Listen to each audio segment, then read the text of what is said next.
সবাই কেমন আছেন? আজকে আমি রান্না করব বোয়াল মাছ দিয়ে পেঁয়াজের মাঝের যে কাঠিটা, এটা কোন জেলায় কি বলে আমি জানি না, আমাদের ওখানে ফুলকা বলে রাজশাহীতে। এটা দিয়ে বোয়াল মাছ ভুনা করব, সেজন্য প্রথমে পেঁয়াজ তেলে দিয়ে নিয়েছি। পেঁয়াজটা হালকা ভাজা হয়েছে, এবার এগুলো দিয়ে দিব। এবার আমি মশলা দিব, লবণ, ধনিয়া গুঁড়া,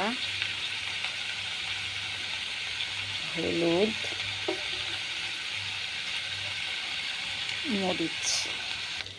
পানি ছাড়া শুধু তেল আর মশলা দিয়ে 10 মিনিট মতো কষিয়ে নিই। এবার অল্প পরিমাণ পানি দিয়ে ভাজা মাছগুলো দিয়ে দিয়েছি। দেখেন কি সুন্দর পানিটা শুকিয়ে একদম মাখা মাখা হয়ে গেছে। এখন আমি এটাতে কাঁচামরিচ কুচি দিয়ে দিব। এটাতে আর কোনো পানি নাই, তেল এসে গেছে, তার মানে আমার রান্নাটা কমপ্লিট। এভাবে পেঁয়াজের কাঠি দিয়ে মাছ ভুনা করলে অসম্ভব মজা হয়। আপনারা রান্না করে খাবেন এবং কমেন্ট করে জানাবেন। কিন্তু এটাতে কোনো পানি রাখা যাবে না, জাস্ট একদম শুকনা তেলে আসবে, তখন নামিয়ে নিতে হবে।